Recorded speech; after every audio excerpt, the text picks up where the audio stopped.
l'inflation reste bien maîtrisée. At this rate decision, there was a clear consensus to lower the policy rate for the first time since March. We will continue to assess the impacts of tariffs and uncertainty on economic activity and inflation. We're paying particularly close attention to a few things. How exports evolve given the impact of U.S. tariffs and changing trade relationships. How this spills over into business investment, employment, and household spending. How the cost effects of trade disruptions and reconfigured supply chains are passed on to consumer prices, and how inflation expectations evolve. We are focused on ensuring that Canadians continue to have confidence in price stability through this period of global upheaval. We will support economic growth while ensuring inflation remains well controlled. And with that, the Senior Deputy Governor and I will be very pleased to take your questions. Okay, thank you, Governor. We will go to questions now. We'll start with the reporters who are here in Ottawa at the bank, and then we'll go to those who have joined us remotely. As usual, I'm going to ask people to please limit yourself to one question, and that way we can get to every media outlet and everyone will have a chance to participate. If I forget to do so, please state your name and affiliation. For those in the room, please press the button on the microphone in front of you to activate it. That way everyone will be able to hear the question, and then press it again to turn it off once you are done. Avant de poser vos questions, veuillez vous identifier si je ne l'ai pas encore fait. Et bien sûr, comme toujours, libre à vous de poser vos questions dans la langue officielle de votre choix. Okay, so we'll get started here in the room, and I'm going to call first on Paul Vieira of the Wall Street Journal. Good morning. Was there a lack of conviction among senior Bank of Canada policymakers that the easing in inflationary pressure is sustainable? And is that why your guidance today is rather cagey? You're reading a lot into that, Paul. Look, there was a clear consensus to cut our policy rate by 25 basis points. As we have for the last couple of meetings, we considered two alternatives: hold the policy rate where we are, or cut the policy rate. I think, what tipped the balance really in favor of a cut this time was there was a clear sense that the balance of risk has shifted, and I outlined the main reasons for that. Labor market has softened further. On inflation, the inflation picture hasn't really changed a great deal since where we were last January. Total CPI inflation came out yesterday, 1.9%, where it was in the data we had at July. CPI ex tax came out 2.4 yesterday. I think it was 2.5 in July. If you look at our core measures, they remain, or the preferred measures of core, trim and median, they remain around 3. I think if you look under the hood, though, what you can see is that, earlier in the year, we saw some upward momentum in those core measures. If you look at the more recent monthly readings on the core measures, that momentum has come off. Yes, if you look at the inflation data, there is some more comfort that some of those upward pressures we saw in underlying inflation are easing off.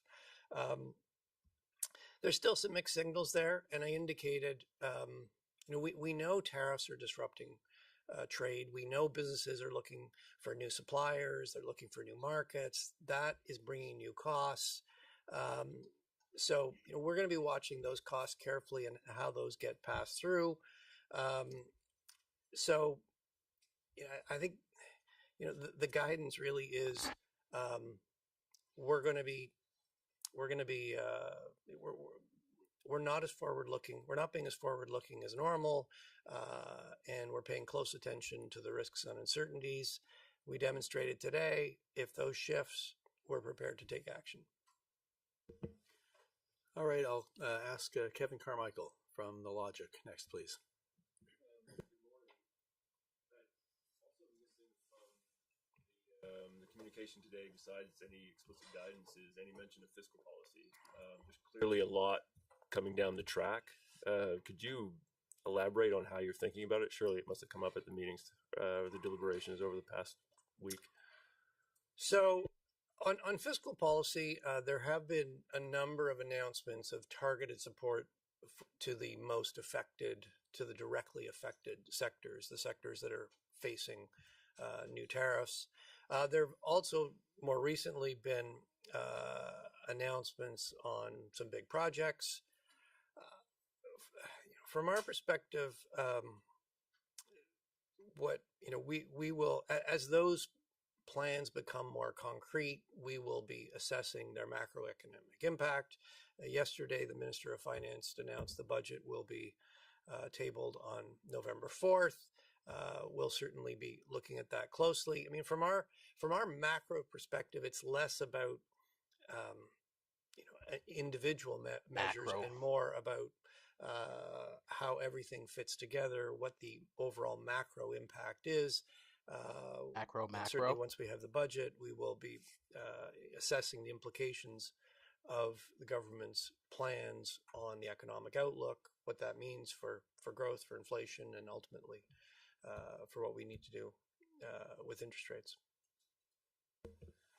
Okay, Greg Quinn from Market News, please. Good morning to you both. You are cutting interest rates, as you say, with core inflation at 3%, top of your band. You're also looking at wider measures, and you say that those are 2.5%. Given how upset Canadians were when inflation jumped after the pandemic, aren't you taking some kind of a risk here with inflation pressures? Wait a second. Well, Greg, I do want to underline that 3% core inflation, as you said, steady. Canadians remain concerned about the cost of living, and underlying inflation 3%, according to to CPI maintain component. low, stable inflation, and we are very focused on that. I mean, total Yeah, inflation the is raw stats don't 1.9%. really It's been bad. running So let's slightly just below do 2 some more since April, calculations here. largely as a result of the Bottle all this data, and there we go. elimination of the We're not consumer doing too carbon bad. tax. If you look at yes, trim and median are running around 3%, as I indicated in response to Paul's steady question. 3% fucking if you look at the more recent inflation. monthly readings, they're running around, if you look at like the 3-month moving average, it's about 2.5%. And if you look at a range of other core measures, you look at like actually only 5%. Traditional exclusion measures, 0.5% less CPIX, food and energy, bad than it is. CPIX, they're for 2.4, 2.6. If you look at the percent is like average. Percentage of components of the CPI that are rising faster than 3, of the year, it's roughly about where it is when inflation's around 2.5%. So when we look at it, we see underlying, headline inflation is 1.9. Old people need to Underlying's fucking running retire. about Get out. 2.5. Don't know what you're fucking doing. Whole life Some you of didn't that know what you're upward fucking doing. momentum we Had it saw easy? has eased off. How the numbers don't make sense. So something's wrong here. yes, we have do to need get to in new metrics. consider where inflation is going. At this point, inflationary pressures look a little more contained, and against that background and the background of a weakening economy that will put additional downward pressure on inflation, that tipped the balance of risks in favor of cutting our policy rate today. But we are proceeding carefully. We are going to be balancing those risks, and we don't want Canadians to have to worry about big increases in the cost of living. Yeah, but we are. There are. Next, they're I have there. Mark Rendell from the Globe and Mail. Paying twice as much as we did for everything 5 years What ago. would you need to see on the inflation front and on, I guess, the economic and employment front to cut again this fall? Well, Mark, if there was just one thing, the job would be so easy. I think you got to look at everything together. Obviously, all the gangs that have fucking guns to my head, my family's head. There's all the fucking lobbyists, corporate psychopaths that own them. You can see that very acutely in the directly affected sectors and sectors, for example, transportation and related services that are supporting those trade sectors. And you've seen employment, you've seen quite a bit of job losses in those sectors. Quite a bit. One thing that has changed since July, in July, when we looked in July, what you saw is that in the rest of the economy, employment was still growing. employment growth in the rest of the economy has now slowed. In July, we will certainly be looking very closely at what are the spillovers from weaker exports to the rest of the economy, and that that is going to be an important factor going forward. The weaker the economy, obviously, the more downward pressure that puts on inflation. The other side of it, though, is certainly when you talk to businesses, downward pressure on inflation. They're telling us they're facing a host of new costs related to trade disruption. They're trying to change their supply chains. They're finding new suppliers. They're trying to develop new markets. They're trying to reroute things. Banning the U.S. or whatever. That all entails cost, and when you step back, the reality is tariffs are increasing trade friction with our biggest trading partner. That has efficiency costs. Monetary policy can't undo that. It can't reverse that. What we can do is help the economy adjust while maintaining. While maintaining. Make deals with Trump. Well-controlled inflation. That's what we're focused on. To get more specifically to your question, it's going to be about balancing those risks. We've demonstrated today if the risks tilt, if the risks shift, shut up all the fucking trade for everyone and better for us. If the risks tilt further, we're prepared to take more action. Oh, we're not importing English products anymore. At a time. Okay? How does that fucking help Canada? How does that help? We are taking a shorter horizon. We're being a little less forward-looking than usual. There's no fucking. And we'll make that risk assessment. It's not coming into the province. In October when we get there. What the fuck is that? Interprovincial fucking axing? Promit Mukherjee from Thomson Reuters, please. Good morning, Governor. Governor, the federal budget, as you also said, will be just after a week of your October's rate decision. Would you rather just wait in October and take a decision in December whether to cut or not, considering that we'll only after the budget will be clear how much of fiscal stimulus is coming, how much of cost-cutting measures are coming? Well, if fiscal, if the budget was the only thing happening in the world, that might make sense. But I expect there's going to be, we're going to get a lot of new information between now and then. And I've now in October, I've highlighted a number of things we're looking at. I get a lot of we're particularly focused on. What's going to happen they're going to drop the budget. We saw a very sharp drop in exports in the second quarter. Part of that was just undoing the pull forward that we saw in the first quarter. Part of that is less U.S. demand for our exports because there's tariffs. Because there's tariffs? No, because we're fucking boycotting their products. We've seen some increase in our exports to other markets. Because there's tariffs. So going forward, we're going to be watching very closely where do exports go from here. As I mentioned, how does that spill over into the rest of the economy? Where do those additional costs go? Exports go businesses are facing with the disruption of trade and what happens to expected inflation. So those are the key things we're going to be watching, and we'll be looking at the balance of are we so carefully desperate as we come into October. Ties with our closest fiscal policy, I expect between now and the next decision we'll get some more information. As I said, adaptable for us, country, seeing it all put together in the budget is important because that gives you the kind of overall macro perspective. What do we do? Okay, I'm going to call for the final time on Randy Thantong Knight from Bloomberg U.S. News. is our big bro. Hi, Governor. There are two parts to my question. So the first part is, recently there have been continuous strains in funding markets. Will the Bank of Canada consider a technical adjustment to the deposit rates again, similar to how you did in March? And the second part is, can you explain what's happening with Quora and liquidity in overnight repos? Ooh. Yeah, there's been a number of things going on in the overnight markets, Randy. The primary one, the thing that's had sort of the most direct effect, is we had a big maturity early in September, big bond maturity. And so there was a step down in the amount of liquidity in the markets. That's put a bit of strain. I think the markets are still digesting that step down and adjusting. We also, you'll recall in our financial stability report in May, we talked about a greater presence of foreign hedge funds in the market. They fund on the repo market. They fund Government of Canada securities on the basis trade. That trade there's a bigger demand for that trade when there's an expected move in policy rates, as there has been in the last few weeks. So there's more than one thing affecting overnight markets. We've got a variety of tools that we can use. We're not contemplating any change in the deposit rate right now.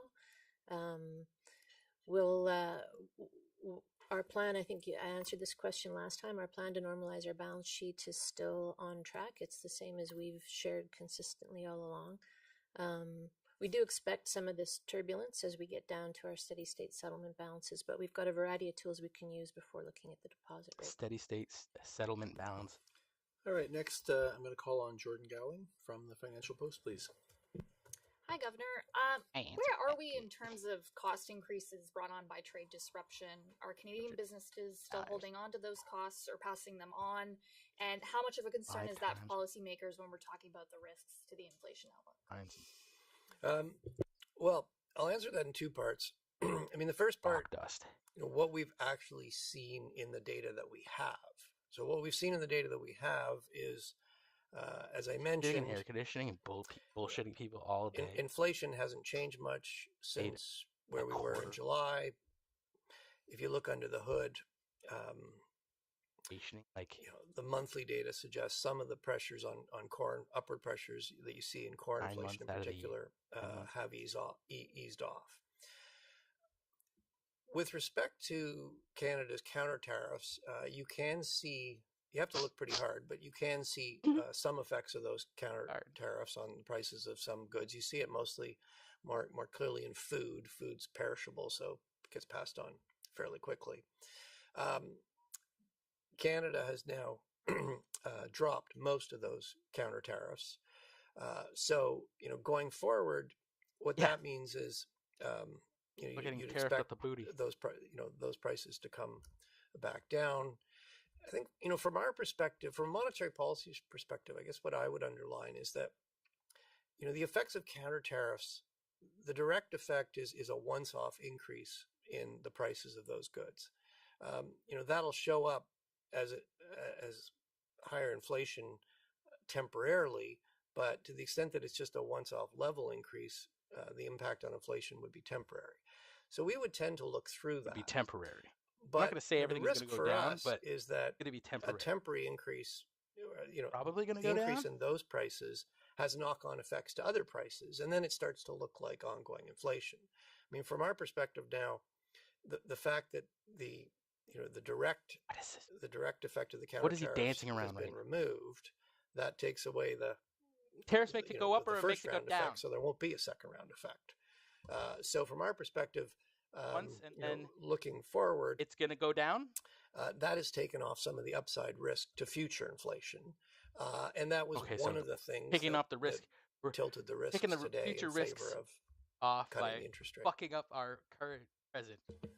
All right, next I'll ask Mackenzie Gray from Global, please. Perfect.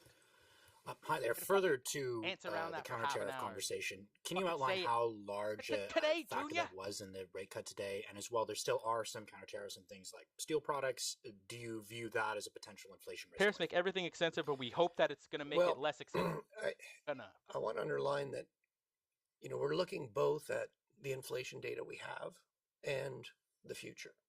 And, as I just responded, the inflation data we have, what you see is that inflation has not changed very much since July. And if you look at some of the more monthly indicators, some of that upward momentum we were seeing earlier in the year has fallen off. So that's telling us fallen off to a steady 3% inflation over the last 3 months. The risk that inflation is going to move up further has gone down. Expectation has gone down. The removal of the counter tariffs reinforced inflation is still up. Because, as I just mentioned, it takes some upside risk off future inflation. So those two things together are telling us that the upside on inflation is looking more contained, and with an economy what is the upside of inflation? 6%, that all tilted 7%, the balance 4%. In favor of cutting What's today. the upside of inflation? So I think 3% you got to look at how these things sort of fit together and reinforce each other. It's not one thing; it's a combination. 3% steady and going up for. Okay, I've got 2 or 3 more here in the room before we go to the phones. Mike Lockacher, CTV. Governor, thank you very much for taking our questions. In a post on X, Ontario Premier Doug Ford responded to your decision today by saying, "Good, now keep going." I want to get your reaction not only to that, but also to ask you about how live the discussion was by Governing Council for an even deeper cut than you did today. Well, look, on the first point, we take our decisions independently of the political process. They are evidence-based decisions that will continue. End of story. Don't send the cartels to on the second point, we did discuss 2 options, but as I indicated, there was a clear consensus across the Governing Council that the balance of risks had tilted in favor of reducing the policy interest rate, and I think I've outlined the reasons why we got there. Okay, Colin just repeated from Nikkei, please. Hi, good morning, governors. Looking ahead, if the Canadian economy fails to recover, even as rate cuts continue, is there a possibility that the Bank of Canada might implement quantitative easing? Would Trump tariffs qualify as the kind of exceptional circumstances that would justify QE? Well, look, we're a long way from even contemplating that. We've got, considerable room with our policy rate. We're a long way from considering. I think what I would emphasize is if you go back to where we were in July, we published 3 scenarios for the Canadian economy. In one based on current tariffs, another one with an escalation of tariffs, and another with a de-escalation. If you take the current tariff scenario, which is roughly the tariff scenario we're still in, we're not expecting a recession. Growth was clearly negative in the second quarter. We are expecting growth, somewhere around 1% in the second half of the year. So that is slow growth. It's not going to feel good. It is growth, but it's slow growth because growth is. The Canadian economy is adjusting to a different relationship with its biggest trading partner. In the escalation scenario, where there's a significant escalation of tariffs, U.S. tariffs, in that scenario, the Canadian economy does go into recession. But he just said the second quarter is fucking. Certainly, the situation would be non-profitable. worse. That's a fucking recession. Oh, it's not going to go into recession. Having said that, second quarter. I still think we'd be a long way from quantitative easing, and obviously in the de-escalation scenario, things would look better. Growth would be stronger. You'd get more of a recovery. Okay, before I go to the phones, I just want to check with CP. Yeah. Okay, Craig Lord, please. October, November, December. Supposed to have 1% growth. Thank you, governors, for taking our questions. We're going to pull the economy out of the rut. At this point, with the budget coming in November, you will make the majority of your decisions without a federal budget in place this year. How much of the uncertainty you're grappling with is tied to the U.S. trade policy, and how much is tied to fiscal policy? I think I've said almost everything I can say on fiscal policy, so I can ask the senior deputy governor to say something. He didn't ask. I'm not sure what I can add. I mean, the governor's previous answer on fiscal was clear. I mean, it's one of the things we consider. It's not the only thing. There's a lot going on in the economy right now. There's a lot of uncertainty. Talk about trade with the U.S. We'll have the budget in November. We'll have another decision before the end of the year. We'll have some time to digest the budget, and it'll we'll be able to give you a sense of how we've assessed it, probably on our last decision in the year. For the government budget? The only thing I would add is that the government's waiting for the Bank of Canada. The Bank of Canada's waiting for the government. What's going on? Particularly the way the U.S. has implemented them. The tariffs in place in the Canadian economy are applied to very specific sectors: steel, automobiles, aluminum. You got Chinese tariffs on canola, pork, and seafood. You've now got higher U.S. tariffs on softwood lumber. On all our fucking goods. Why is he trying to act for the rest of the economy, for all other sectors? Actually, what other sectors? Tariffs remain very low, providing your business is compliant with CUSMA. So the impacts are very concentrated in these sectors that have been hit and the services that are servicing those. Monetary policy is a blunt instrument. We can help the overall economy adjust, but we can't target individual sectors. Fiscal policy really is a much better instrument for that. And there have been a number of targeted measures to support those sectors. And then, there's sort of a broader industrial strategy or a broader strategy, or how are we going to adjust to the reality that we're going to have a very different trading relationship with our biggest partner? How do we grow our internal market? How do we, get goods overseas? Those things are going to play out over longer periods. But, it's all those things, so we will be looking at the, what fiscal policy, what fiscal policy is doing. We'll take that into account as we take our decisions. As I said, the most monetary policy can't undo the effects of tariffs. The most it can do is try to help the economy adjust at a macro level while keeping inflation well controlled. Okay, I've got 3 reporters on the line. You've all done this before, but I'll just remind you to come off mute only to ask your question, then go back on mute as soon as you're done. That way everyone can hear the response. Let's start with John McFarlane from Yahoo Finance Canada, please. Hi there. Thanks so much for running at the macro level. You've said the bank is watching developments over a shorter horizon than usual. And there was talk as rates were being increased a few years ago that changes can take a year or more to work through the economy. So I want to know how you're thinking about lag effects in the present context, given the trade shocks seem to be having fairly immediate effects. Well, you're right. Monetary policy still works with a lag. That hasn't changed.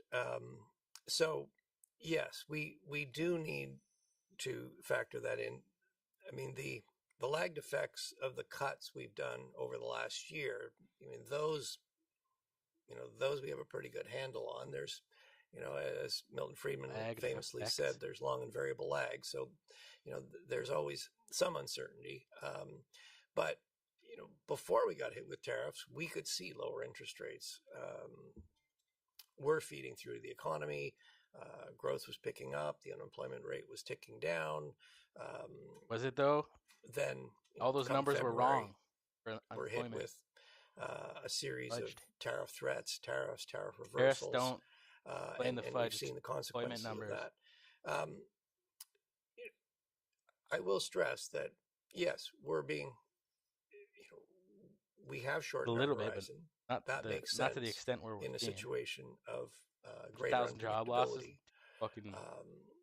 That doesn't mean we're not looking forward at all. We, as I highlighted in another question, we're using. Asking if you're looking forward. All you're saying is that you're looking forward. And you don't know what the fuck's going on. Map out the implications of different tariff policies in the U.S. What would the implications be for the Canadian economy?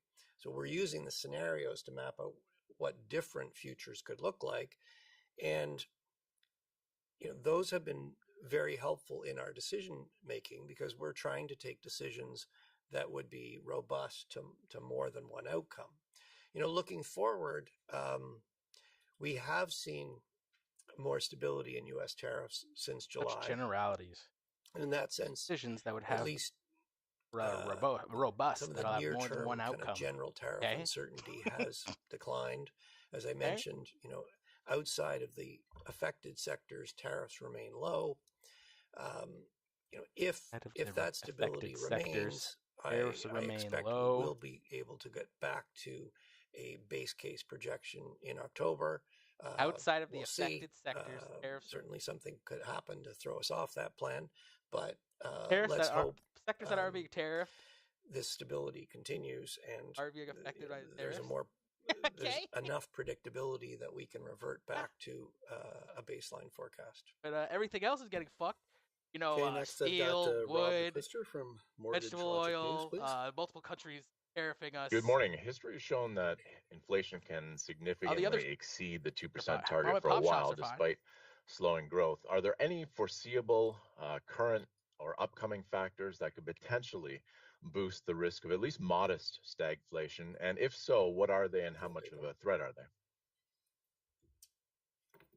Well, as the governor just outlined, I think we continue to think through a number of different scenarios. I mean, we've had a number of questions here today. We have seen a bit more stability in the tariff policy. That could change. We could see new tariffs come on. We could see changes in policy that aren't maybe even directly related to the Canada-US relationship, but are broader. That could translate into some renewed inflation pressure. We talked about the indirect effects. I mean, even in an environment where we're not seeing direct effects of tariffs on prices, we are hearing consistently from businesses that they're putting a lot of effort into protecting themselves against an unpredictable trade policy environment. So they're rerouting supply chains, they're looking for new markets, all of those things. You can't see it as directly as a tariff price change, but they do result in general pressure on prices.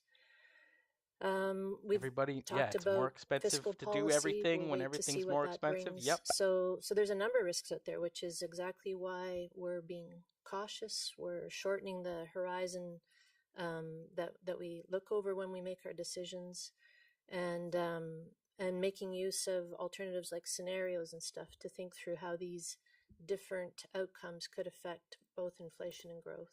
Scenarios and stuff, okay. And our final question is from Anna Pereira of the Toronto Star. Hi, good morning. Can you hear me okay? Yes, go ahead. So, Governor, you mentioned in your opening remarks that low population growth will weigh on household spending. How else does the central bank see that impacting the current weakness in the economy? And are you worried at all that it could prolong the contraction already caused by the trade war? Well, what I would emphasize is that, population growth adds to both demand and supply in the economy. So yes, lower population growth means there's less new consumers in the economy, so you're going to see less growth in consumer spending. It also means that there's less new workers in the economy, so there's less new people looking for jobs in the economy. Other things equal, that should mean the unemployment rate wouldn't go up as much as it otherwise would have. So, and basically over longer periods of time. What the fuck are you saying, bro? What the fuck are you? These demand and supply effects are balanced out. We've been through some big swings in population growth in recent years, coming out of as the economy reopened in post-pandemic.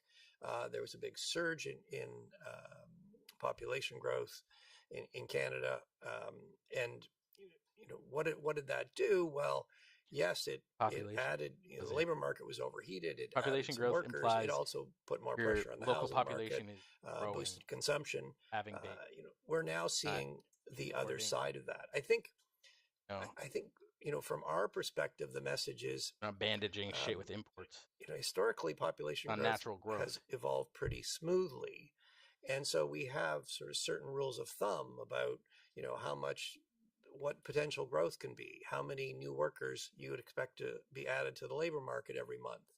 We need to adjust those rules of thumb to the reality that population growth is lower. So, the number of jobs that the labor market needs to create every month to keep up with new entrants is lower than it's been historically. The amount of extra growth you're going to get in consumption by adding new people to the economy is going to be lower than it's been historically. So I don't get it. We need more people to get more jobs. Aggregate, but it is useful in that. If more people and there's less jobs. Setting to look at consumption both in total and in per capita terms. Obviously, For each individual person, it's more per capita that matters. For the whole economy, though, total also matters. So you need to look at both of them. And that will do it for today's press conference. Thank you, Governor, Senior Deputy Governor. Thank you all for joining us. À la prochaine. You literally just finished by saying each individual person doesn't matter. The capital matters. Wunderbar. I guess the names don't matter if they're... Text doesn't matter if it's fucking goddamn. That was interesting. That was exactly what I thought it was going to be. Yada yada. We got everything under control. We're watching out for we making decisions. Now that sure.